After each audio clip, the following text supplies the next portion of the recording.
ఆయన గడిపినటువంటి సందర్భాన్ని, సమయాన్ని మనం జ్ఞాపకం చేసుకుంటూ ప్రపంచంలో ఉన్నటువంటి యావత్ సార్వత్రిక సంఘం అంతా కూడా ఈ వారం అంతా పరిశుద్ధ వారంగా ఆచరిస్తారు. అంటే మిగతా వారం కాదా? ఏమిటి ఈ ప్రత్యేకత? ఎందుకు మనము క్రైస్తవ సమాజం అంతా ఈ వారాన్ని ఎంతో ప్రత్యేకంగా మన జీవితంలో మనము ప్రభు సన్నిధిలో గడపడానికి ఇష్టపడతామంటే, ఆయన సర్వలోకములో ఉన్నటువంటి మానవాళి నిమిత్తం తన్ను తాను పాపము యొక్క విమోచన క్రయ ధనముగా అర్పించుకోవడానికి లోకానికి వచ్చాడు. హల్లెలూయా. తన రాజుగా అభిషేకింపబడి యెరూషలేము జయప్రవేశం చేశాడు. కానీ దూరం నుండి చూస్తూనే ఆ యెరూషలేము కొరకు కన్నీరు కాస్తుంది. దేవుని స్తోత్రం కలుగుగాక. తను ప్రేమించిన యెరూషలేము, తను కనపరుచుకున్నటువంటి యెరూషలేము, తను ఏర్పరచుకున్నటువంటి తన జనాలు అందరూ కూడా ఈ లోకం యొక్క మాయలో, పాపములో, స్వనీతిలో, తప్పుడు త్రోవలలో, తప్పుడు బోధలలో పడిపోయి దేవుని యొక్క నీతిని, దేవుని యొక్క చిత్తమును గ్రహించి నడుచుకునవలసిన వారై ఉండగా వారు చేసినటువంటి అతిక్రమ క్రియలను బట్టి వారిని శిక్షించడానికి కాదు, కానీ వారిని తన సొంత జనాంగముగా ఏర్పరచుకున్న దేవాది దేవుడు తన ప్రేమను వారి పట్ల ప్రకటిస్తూ, మీరు చేసిన దోషమును బట్టి ఆ దోష శిక్షకు ప్రాయశ్చిత్తం ఏమైనా ఉన్నది అని అంటే, ఇక కోడెల రక్తం వల్లైనను, మేకల రక్తం వల్లైనను, ఎడ్ల రక్తం వల్లైనను కూడా దేని వల్ల కూడా పాప క్షమాపణ కలగదు. కానీ పరిశుద్ధుని రక్తమే చింతించుట ఇక తథ్యము అన్నట్టుగా ఆయన తన కుమారుడైన యేసుక్రీస్తు ప్రభువాన్ని లోకానికి పంపించి 30 సంవత్సరాల తన కుటుంబ జీవితం, తాను సిద్ధపరుచుకుంటున్నటువంటి జీవితం, 3.5 సంవత్సరముల తన యొక్క దేవుని రాజ్యం యొక్క సువార్త పరిచర్య జీవితము మనం జ్ఞాపకం చేసుకుంటున్నాం. ఇప్పుడైతే ఆయన తను తాను రిక్తునిగా చేసుకుని, ఇదిగో నీ రాజు సాత్వికుడై, దీనుడై గాడిద పిల్ల మీద ఎక్కి నిన్ను దర్శించడానికి వస్తుంది. దేవుని స్తోత్రం కలుగును గాక. ఆయన శిక్షించడానికి రావట్లేదు, ఆయన ప్రక్షాళన చేయడానికి వస్తున్నాడు, దానికి ప్రాయశ్చిత్తం చేయడానికి వస్తున్నాడు. ఆ ప్రాయశ్చిత్తము తాను చిందించుచున్నటువంటి రక్తము ద్వారా. హల్లెలూయా. కాబట్టి ఈ యొక్క సమయాన్ని మనము దేవుని యొక్క నామములో యేసుక్రీస్తు ప్రభువారు యెరూషలేము జయప్రవేశం చేసిన తర్వాత మరి ఆ వారము ఏమిటి అంటే పస్కా పండుగకు సిద్ధపడవలసినటువంటి వారముగా ఉంది. కాబట్టి ఆ వారానికి మీరు జాగ్రత్తగా గమనించినట్లయితే యోహాను సువార్త 14వ అధ్యాయంలో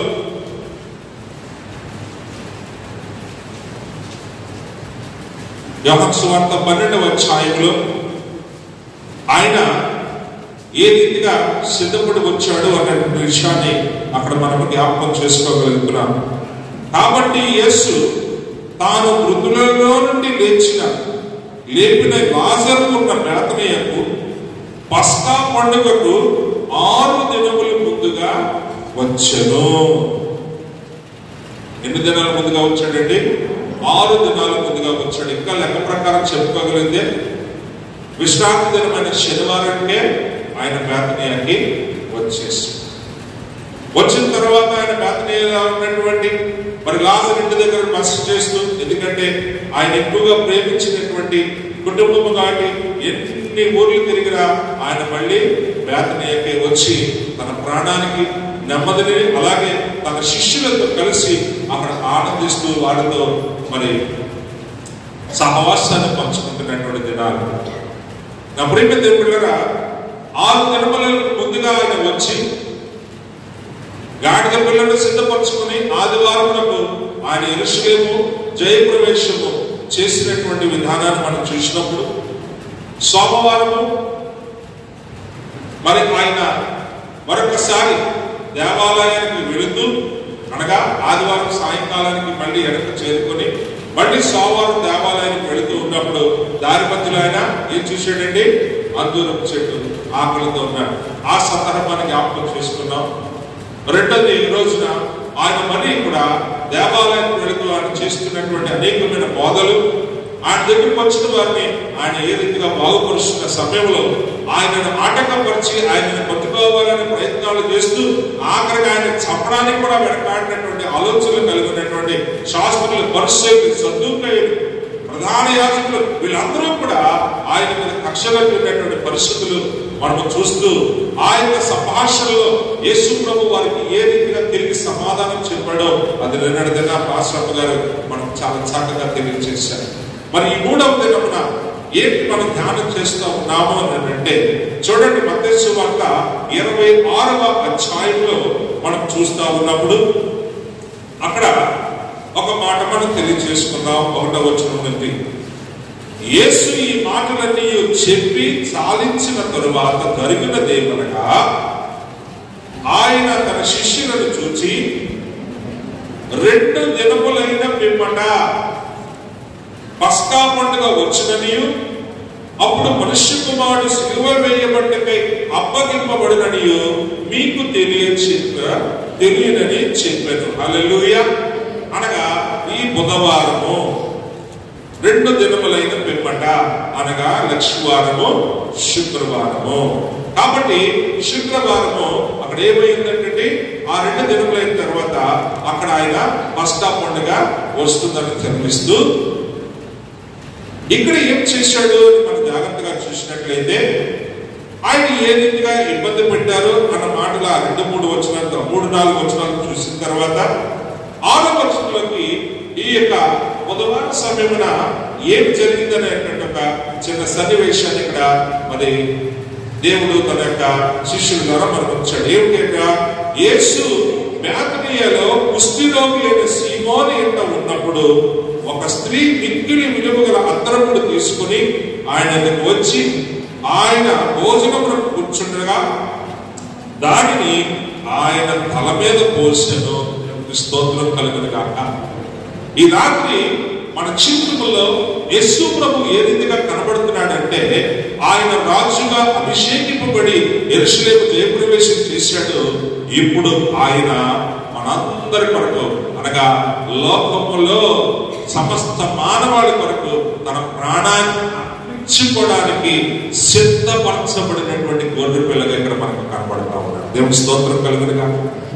నా ప్రియమైన దేవుని బిడ్డలారా, ఆమె ఆయన కూర్చుని ఉంటుండగా ఏం తీసుకొచ్చిందంటే, మిక్కిలి విలువ గల అత్తరును తీసుకుని ఆయన యొద్దకు వచ్చి ఆయన భోజనమును కూర్చుండగా దానిని ఆయన తల మీద పోసాడు. అనగా ఇప్పుడు ఆయన లోక పాపములు మోసుకుని పోయే గొర్రె పిల్లగా ఉంటుండగా మరొక మారు ఆ తల్లి ద్వారా దేవుడు ఆయనను అభిషేకించుకున్నాడు. దేవుడికి స్తోత్రం కలుగును గాక. ఇంకా ఆ విషయంలో ఆ శిష్యుల మధ్య తర్చన మర్చనలు జరుగుతున్నటువంటి సమయంలో ఒకే ఒక మాట సెలవిస్తూ ఉన్నాడు. 12వ వచనంలో, ఈమె ఈ అత్తరు నా శరీరం మీద పోసి నా భూస్థాపన నిమిత్తము నేను చేశాను. సర్వలోకమందు ఈ సువార్త ఎక్కడ ప్రకటింపబడినో అక్కడ ఈమె చేసినదియు ఈమె జ్ఞాపకార్థముగా ప్రక్షేపించబడినదియు మీతో నిశ్చయముగా చెబుతూ ఉన్నాను. దేవుడి స్తోత్రం కలుగును గాక. జాగ్రత్తగా గమనించినట్లయితే ఈ యొక్క మాటలు మార్కు సువార్తలో కూడా మరి మార్కు శిష్యుడు గారు, మరి పౌలు గారి యొక్క శిష్యుడు గారు మార్కు గారు కూడా 14వ అధ్యాయంలో ఆయన కూడా దేవుడు ఆయన బలపరిచిన రీతిగా ఆ 3వ వచనం అంటే 1వ వచనం నుంచి కూడా చూసినట్లయితే 2 దినములైన పిమ్మట పస్కా పండుగ, అనగా పులియని రొట్టెల పండుగ వచ్చెను.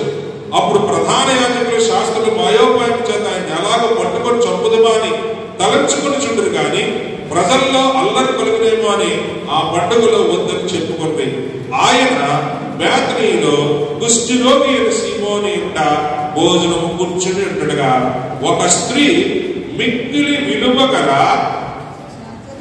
అచ్చ జటామాంసి అత్తరు పుట్టిని తీసుకుని వచ్చి ఆ అత్తరు పుట్టి పగలగొట్టి ఆ అత్తరు ఆయన తల మీద పోసారు. దేవునికి స్తోత్రం కలుగుతారు. మత్తయి సువార్తలో చూసినప్పుడు అయ్యగారు అత్తరు పుట్టి మిక్కిలి విలువ కలిగినటువంటి అని అన్నారు. మార్పు శిష్యులు గారు ఇక్కడ ఏమంటున్నాడంటే అచ్చ జటామాంసి అత్తరు పుట్టిని తీసుకుని వచ్చి. దీని గురించి మనం జాగ్రత్తగా గమనించినట్లయితే ఆ విలువ కలిగినటువంటి అత్తరుని గురించి కొన్ని విషయాలు ముందు మనం ధ్యానించుకోవాలి. నిర్గమకాండము 30వ అధ్యాయము 23 నుంచి మనం చూసినప్పుడు నిర్గమకాండము 30వ అధ్యాయము 23 నుంచి మనం కొన్ని విషయాలు ధ్యానించినట్లయితే అక్కడ ఈ విషయాలు తెలియజేయబడుతున్నాయి. ఏమంటాడు?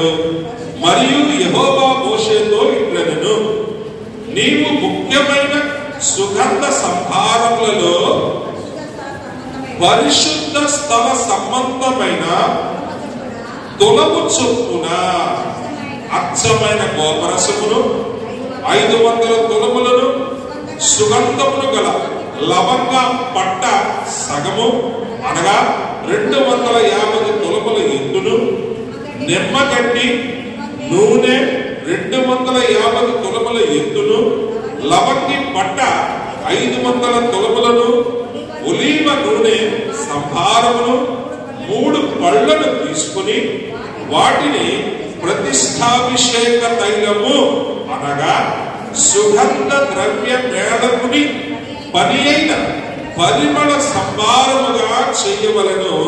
అది ప్రతిష్ట అభిషేక తైలమగును. దేవునికి స్తోత్రం కలుగును గాక.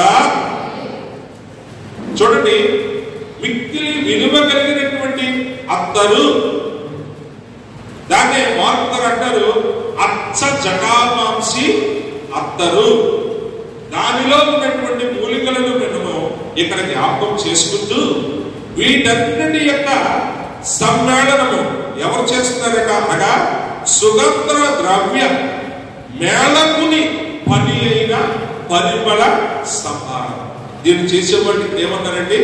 ఈ అచ్చ జటామాంసి అత్తరుని తయారు చేసేవాడిని సుగంధ ద్రవ్య మేళకుడు అని అన్నారు.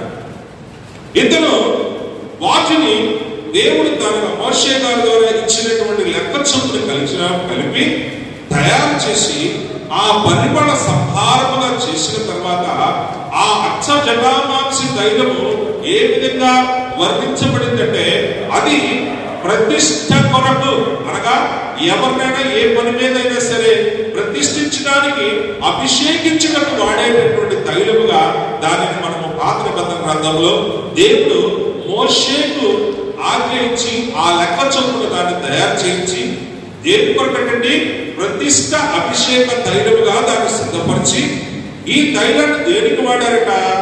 ఆ తైలముతో నీవు సాక్ష్యపు గుడారమును, సాక్ష్యపు మందాసమును, బల్లను, దాని ఉపకరణములన్నింటినీ, దీప వృక్షమును, దాని ఉపకరణములను, దూప వేదికను, దహన బలిపీఠమును, దాని ఉపకరణములన్నింటినీ, గంగాళమును, దాని పీటను అభిషేకించి అవి పరిశుద్ధమైనవిగా ఉండినట్లు వాటిని ప్రతిష్ఠింపవలెను. దేవునికి స్తోత్రం కలుగును గాక.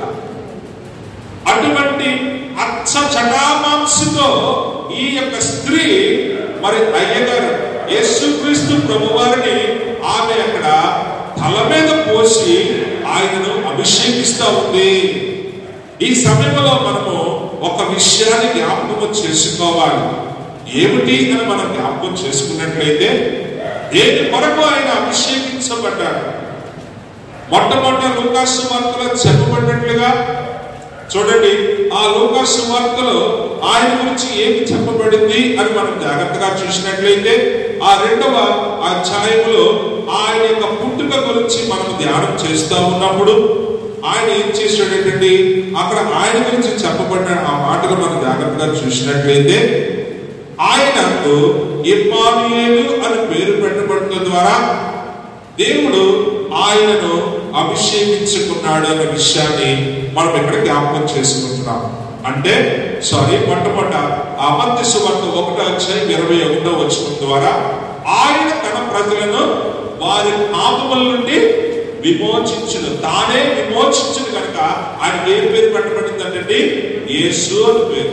ఇక్కడ జాగ్రత్తగా గమనించండి, యేసు ప్రభువుని రాజుగా అభిషేకించుకున్నటువంటి విధి విధానాన్ని మనం ఒక్కసారి జ్ఞాపకం చేసుకున్నట్లయితే ఆయన లోకం మీదకు వచ్చి తన యొక్క ఖడ్గముతో తన యొక్క మాటతో అందరినీ కూడా తీర్పులోనికి తీర్చడానికి రాలేదు. కానీ ఆయన ఏం చేశాడు అంటే తన ప్రజలను వారి పాపముల నుండి విమోచించడానికి ఆయన లోకానికి రాజుగా అభిషేకింపబడ్డాడు. హల్లెలూయా. కాబట్టి మొట్టమొదట ఆయన గురించి వారు విన్నటువంటి సమాచారం రాంగ్. మొట్టమొదటి హేరోదే తప్పుడు అర్థం చేసుకున్నాడు. అయ్యా, యూదుల రాజుగా పుట్టినవాడు ఎక్కడా అన్న మాటతోనే తప్పుడు అభిప్రాయాన్ని తీసుకుని వెళ్ళిపోయారు. ఈరోజు ఎవరైనా సరే గొప్పవారు ఉంటే వారి యొక్క విలువ ఎక్కడ పడిపోద్దా అని చెప్పి సత్యానికి పక్కన బ్యార్లుగా ఇంకొక కథనే అల్లి ప్రజలను మాయలో నడిపిస్తారు. కాబట్టి యూదుల రాజు ప్రజలను వారి పాపముల నుండి విమోచించడానికి రాబడినటువంటి వాడు అని శాస్త్రులు, పరిశీలు, ధర్మశాస్త్రోపదేశకులు యెషయా గ్రంథము, మలాకి గ్రంథము, యోవేలు గ్రంథము, ఎన్ని గ్రంథముల నుంచి నా వంటి ఒక ప్రవక్త మీలో పుడతాడు, అతని మాట విన్నవాడు ధన్యుడు అని ఆఖరికి అందరికీ తండ్రైనటువంటి మోషే గారి ద్వారా కూడా ప్రకటింపబడ్డ మాటను కూడా మీరందరూ ఏం చేశారండి? తప్పుడు అర్థంలోకి నడిపించారు. కానీ ఈ రోజు మనము ధ్యానం చేస్తున్న ఈ మాట ద్వారా మనం అర్థం చేసుకోవాల్సింది ఏమిటంటే ఆయన మన నిమిత్తము తన ప్రాణమును బలిగా అర్పించుకోవడానికి ఆయన రాజుగా అధికారం కలిగిన వాడిగా అభిషేకింపబడిన వాడిగా మన ముందు నిలబడతాం. యోహాను గారి యొక్క మాటల్లో మనం జాగ్రత్తగా చూసినట్లయితే యోహాను గారు ఆయనను ఏ రీతిగా సంబోధిస్తున్నారని మనం చూసినట్లయితే 1వ అధ్యాయంలో ఆయన గురించి ఏమి మాట్లాడబడుతుంది అని చూడండి. ఆయన గురించి మనం ఏమి మాట్లాడుతున్నామంటే 29వ వచనంలో అంటాడు, మరునాడు యోహాను యేసు తన యొద్దకు రాగా చూచి, ఇదిగో లోక పాపమును మోసుకుని పోవు దేవుని గొర్రెపిల్ల. దేవుని స్తోత్రం కలుగునుగాక. దేవుని ఆత్మచేత నింపబడి ప్రవక్తగా ఎంచబడినటువంటి యోహాను మాటలను కూడా అర్థము చేసుకోలేనటువంటి భయంకరమైనటువంటి పాపమనే కాడి కింద ఈ యుగ సంబంధమైనటువంటి దేవత వారి మనోనేత్రాలకు గుడ్డితనము కలుగు చేసినటువంటి భయంకరమైనటువంటి స్థితిలో మానవాళి ఎంత భయంకరంగా అపవాది కోరల్లో చిక్కుకొని ఉన్నారనడానికి ఈయన చెప్పిన మాట కూడా వారు అర్థం చేసుకోలేనటువంటి స్థితిలోకి అనేక మంది వెళ్ళిపోయారు. కాబట్టి యోహాను భక్తులు గారు కూడా యేసు ప్రభు గురించి సెలవిచ్చిన మాట ఏమిటంటే ఈయన లోక పాపములను మోసుకుని పోయే దేవుని గొర్రె పిల్లగా ఈ లోకానికి వస్తూ ఉన్నాడనేటువంటి మాటను మనం ఇక్కడ జ్ఞాపకం చేసుకోవాలి. అందుకనే చూడండి 36వ వచనం కూడా, అతడు నడుచుచున్న యేసు వైపు చూచి, ఇదిగో దేవుని గొర్రె పిల్ల అని చెప్పెను. అతడు చెప్పిన మాట ఆ ఇద్దరు శిష్యులు విని యేసుని వెంబడించింది. దేవుని స్తోత్రం కలుగును గాక.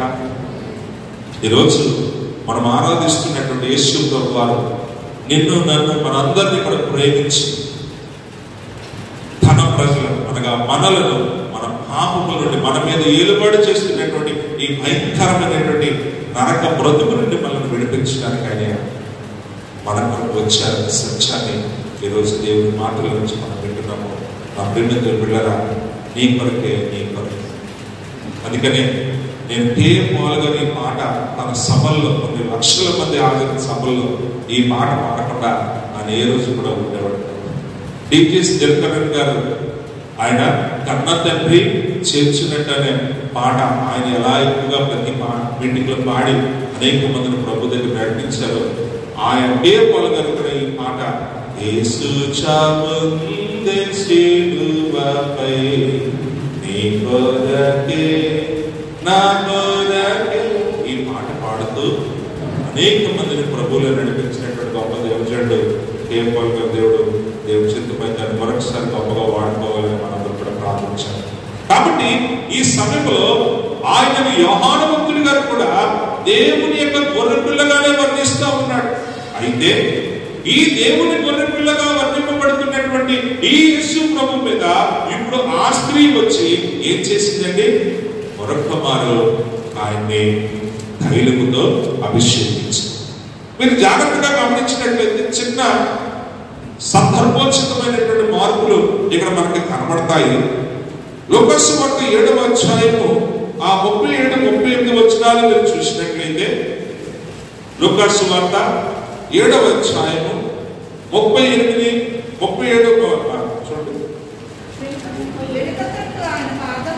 వెనుక తట్టు ఆయన పాదముల యొద్ద నిలవబడి ఏడ్చుచు కన్నీళ్లతో ఆయన పాదములను తడిపి తన తల వెంట్రుకలతో తుడిచి ఆయన పాదములను ముద్దు పెట్టుకుని ఆ అత్తలు వాటికి పూసారు. చూడండి, అనేక మార్లు అనగా 3-4 సందర్భాలు మనము ఆయా సువార్తలో చూస్తాము. యోహాను సువార్త ఇందాక మీకు సెలవించినట్టు 12వ అధ్యాయంలో మనం చూసినట్లయితే 6 దినాల ముందే అనగా శనివారం వచ్చిన వెంటనే, ఆ శనివారం ఎప్పుడైతే యేసు ప్రభు వారు తన శిష్యులతో వచ్చారో ఆ రోజే మరి మరియమ్మ, మార్త వీళ్ళందరూ కూడా గొప్ప విందు చేసి మార్త ఉపచారం చేశారు. మరియా మరి అక్కడ ఏం చేసిందంటే కన్నీళ్లతో అక్కడ యేసు పాదాలు కడగక అక్కడ మళ్ళీ మరియా అందరూ పూసిందని మనం ఇందాక చదువుకున్న ఆ 2వ యోహాను సువార్త 12వ అధ్యాయంలో చూసినట్లయితే అక్కడ కనపడుతుంది. మార్త ఉపచారం చేసిన లాజరు ఆయనతో కూడా భోజనం కూర్చున్న వారిలో ఒకడు. అప్పుడు మిక్కిలి విలువ గల అచ్చటి నామాంసి అతడు ఒక సేరున్నర ఎత్తు తీసుకుని యేసు పాదములకు పోసి తన తల వెంట్రుకలతో ఆయన పాదములను తుడిచెను. ఇల్లు ఆ అంతరం. ఇది 6 దినముల ముందు జరిగినటువంటి సంగతిగా చూస్తున్నాం. మనం ధ్యానిస్తున్నటువంటి ఇప్పుడు 26వ అధ్యాయంలో ఆయన ఒక కుష్ఠరోగి అయినటువంటి సీమోను ఇంటి దగ్గర అదే ప్రాంతంలో మధ్యన ఆయన ఉంటుండగా మనం చూస్తా ఉన్నాము. అక్కడ కూడా ఏం చేయబడిందంటే ఒక స్త్రీ వచ్చి విలువ గల అందరితో ఆయన తల మీద పోసిన అన్నటువంటి విషయాన్ని మనం జ్ఞాపకం చేసుకుంటున్నాం. నా ప్రియ దేవుళ్ళరా, ఆయన అభిషేకమును ఈరోజు మనం ధ్యానం చేసుకుంటున్నాం. దేని కొరకు అభిషేకింపబడ్డాడు అని అంటే, ఇదిగో ఏ దేవదూతలు వచ్చి ఆయన గురించి చెప్పారో ఆ మాట యొక్క నెరవేర్పు ఈరోజు పరిపూర్ణంగా మనము చూస్తా ఉన్నాం. ఆ మాట యొక్క నెరవేర్పు ఈరోజు మనం చూస్తా ఉన్నాం. నేను ముగిస్తాను, ఎందుకంటే చాలా ఎక్కువ విషయాలునే ఆయన సమయాన్ని మనం చూసుకున్నాం. లూకాసు వార్త 13వ అధ్యాయం 32-33 వచనాలు మనం చూసినప్పుడు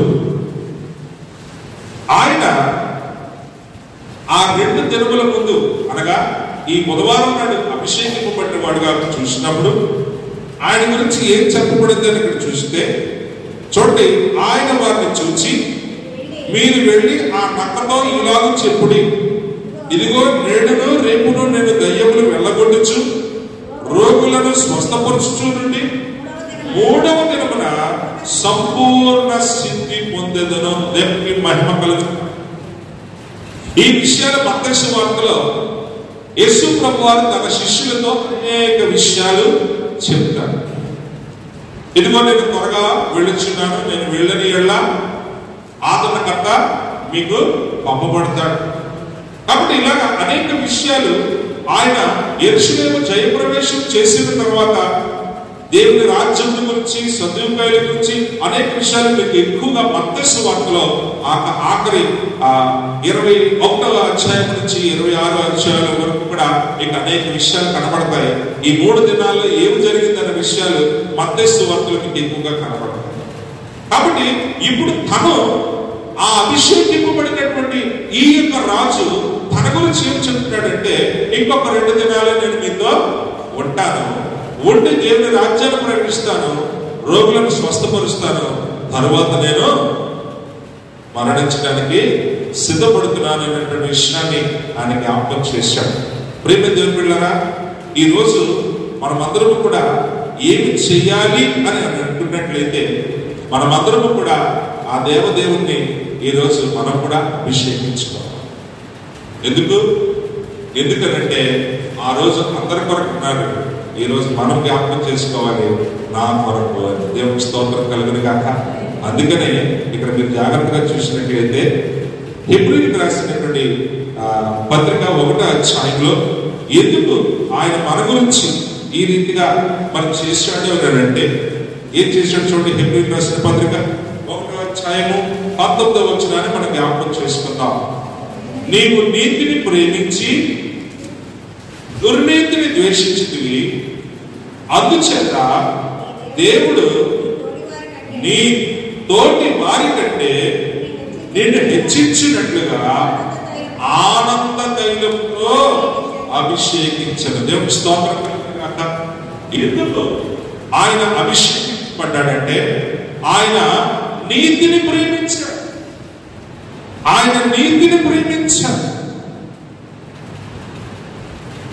దేవుని నీతిని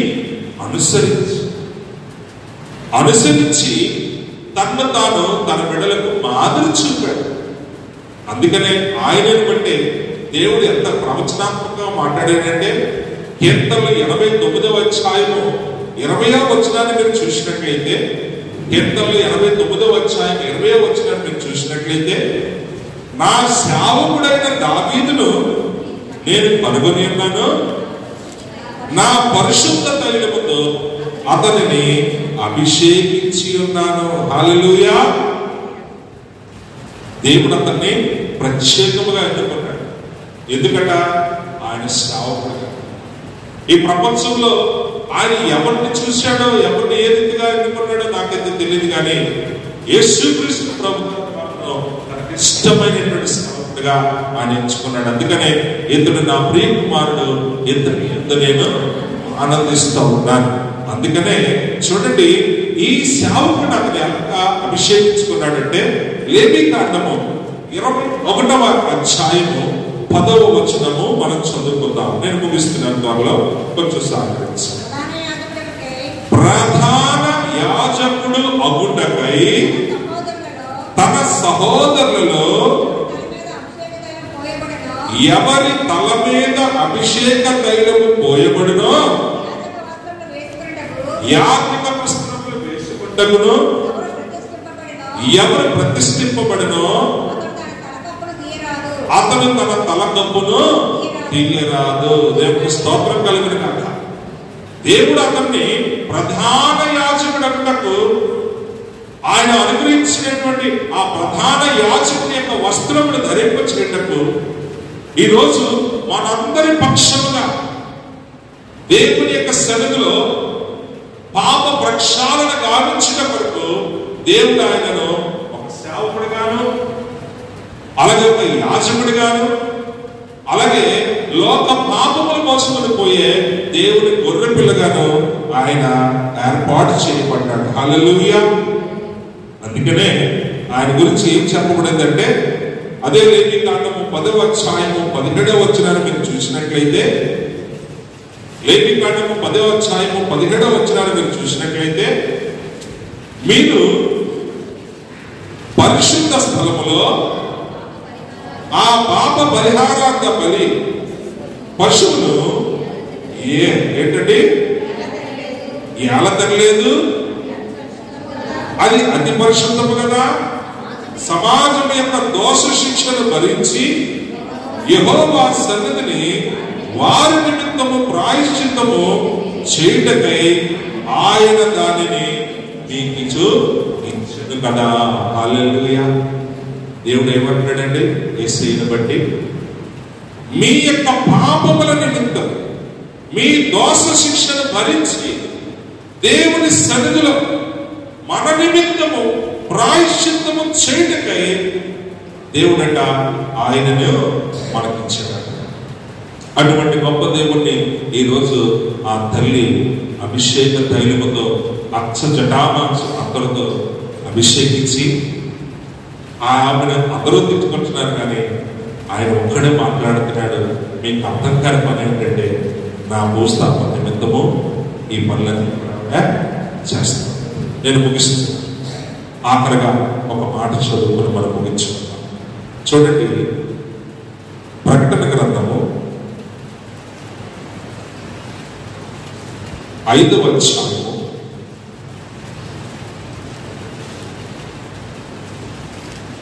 12-13 వారు వధింపబడిన గొర్రె పిల్ల శక్తియు ఐశ్వర్యమును జ్ఞానమును బలమును ఘనతయు మహిమయు స్తోత్రము పొందనర్హుడని గొప్ప స్వరముతో చెప్పుచుండి, అంతటా పరలోకమందును భూలోకమందును భూమి క్రిందను సముద్రములో ఉన్న ప్రతి సృష్టము అనగా వాటిలో ఉన్న సర్వమును సింహాసనాసీనుడై ఉన్న వారికి గొర్రె పిల్లకును స్తోత్రము ఘనతయు మహిమయు ప్రభావము యుగ యుగములు కలుగును గాక అని చెప్పుట వింటిది. దేవుడి స్తోత్రం కలుగును గాక. ఈ లోక పాపమును మోసుకొని పోయే గొర్రె పిల్ల, ఆయన మీద పోయబడినటువంటి ఆ అభిషేక తైలము ఈరోజు నీ కొరకు నా కొరకు మన విమోచన కొరకు ఆయన ప్రయధర్మగా అర్పింపబడి ఆ శిలువ మీద మరణించి సమాధి చేయబడి 3వ దినమున ఆయన సజీవుడై తిరిగి లేచి ఈ లోకానికి గొప్ప నిరీక్షణ కలుగు చేశాడు. ఏమిటంటే, నా యుద్ధ విశ్వాసం వచ్చేవాడు ఎన్నటికీ చనిపోడు, వాడికి నేను నిత్య జీవాన్ని అనుగ్రహిస్తాను. యేసు ప్రభు తన గురించి చెప్పుకున్న మాటలు ఆయన శిష్యులకు అర్థం కాలేదు. ఆయన మరణించి తిరిగి లేచిన తర్వాత 40 దినాలు వారితో ఉండి వారిని బలపరిచిన తర్వాత పేతురు గారు మొట్టమొదటి ప్రసంగము ఆ తెల్లారి 3 గంటల సమయంలో ఆయన చేసిన అద్భుతాలు అనేక మంది జీవితాన్ని మార్చాయి. అంతవరకు యేసు ప్రభు లోక పాపములు మోసుకొని గొర్రె పిల్ల అంటే లేదు. ఎప్పుడైతే ఆయన మరణించి తిరిగి లేచాడో ఆ రోజు ఆయన శిష్యులు నిజముగా ఆయన యందు విశ్వాసం ఉంచి, పాస్టర్ గారు నేను సెలవిచ్చినట్లుగా తమ ప్రాణములను ఏమాత్రము కూడా తీపిగా ఎంచుకోకుండా ప్రభు కొరకు వారి ప్రాణములను కూడా పణముగా నడిపించడంలో వారిని వారు ఏమాత్రం కూడా వెనకంచ వేసుకోలేదు. కారణం ఏమిటంటే, ఆయన ఈ లోక పాపములను మోసుకొని పోయే దేవుని కొరకుగా నీ కొరకు నా కొరకు మనందరి పాప పరిహారం నిమిత్తము ఆయన అభిషేకించబడి మన నిమిత్తము ఆయన చేసిన బలియాగమే ఈరోజు నీవు నేను అనుభవిస్తున్న ఆ గొప్ప రక్షణ జీవితం. ఇది దేవుడు నీకు నాకు ఇవ్వాలని ఆశతోనే ఆయన చేసినటువంటి గొప్ప కార్యాన్ని ఈరోజు మనం తలపోసుకొచ్చున్నాము. నీ నిమిత్తం నా నిమిత్తం చనిపోవడానికి ఆయన సాదృశ్యముగా ఈరోజు ఆ తల్లి చేత ఆయన అభిషేకించబడ్డాడు. తను తాను మరణానికి అప్పగించాడు. నీ కొరకు చేసిన త్యాగాన్ని నువ్వు ఏ రీతిగా నీ జీవితంలో కలిగి ఉన్నావో నాకైతే తెలియదు, కానీ మరొక మన దేవుడి సామర్థ్యంలో బ్రతిమలాడుకుంటూ ఉన్నాను. ఆయన సన్నిధిని విడిచి ఎప్పుడు కూడా పోవద్దు. ఆయన సన్నిధిలో కనిపెట్టి ఆ నిత్య రాజ్యాన్ని స్వతంత్రించుకోవడానికి ఆయన నీ కొరకు నా కొరకు కూడా బలియాగం చేశాడు. ఆ నిత్య రాజ్యాన్ని నువ్వు స్వతంత్రించుకోవాలని మరొక వారు మీ అందరికీ కూడా ప్రభు పైన నేను తెలియజేస్తూ దేవుడి మాటలను మన ఇంటిలో నూరంతలుగా దీవించి ఫలించేయగాక. ప్రభు, మా కొరకు నువ్వు చెల్లించిన రక్తం విమోచన ప్రయోజనం, దానిలో మా పాపములు కడుక్కోవడానికి సెలవించావు నాయన. తిరిగి నూతనంగా జన్మించడం ద్వారా గొప్ప రూపాంతర అనుభవాలను నడిపించబడి నీ నిత్య రాజ్యాన్ని స్వతంత్రించుకునే వారిగా మమ్మల్ని తీర్చిదిద్దాం. ఆ విలువలు మా చేతుల్లో కాపాడుకుంటావు. నువ్వు ఏ రీతిగా నలగపట్టబడ్డావో, ఏ రీతిగా నేను నువ్వునైనా అర్పించుకున్నావు, దాన్ని ధ్యానిస్తున్నావా? ఈ దినమునైనా నువ్వు రాజుగా అభిషేకింపబడ్డావు, కానీ దాన్ని సర్వసత్యం మా అందరి నిమిత్తమునైనా నీ ప్రాణాన్ని బలించుకోవడానికి గొర్రె పిల్లగా మా కొరకు రక్షణ చేసే విజ్ఞాపన చేయడానికి నాయన యాజకుడిగా నాయన అన్ని విధాల అన్నీ నీ వైపు నాయన సమస్తమును మా కొరకు ప్రేమతో నేను చేశాను. దాని విలువను మా చింతలు మీకు కాపాడుకునే కృపణ దయచేయండి. యేసు పేరిట ప్రార్థించి వేడుకుంటున్నాము తండ్రి. ఆమేన్. దేవుడికి మహిమ కలుగును గాక. రేపు సాయంకాలం 7 గంటలకి మరి ప్రభుత్వ బోధన సంస్కారము కార్యక్రమం ఆరాధన జరుగుతూ ఉంది కాబట్టి అందరూ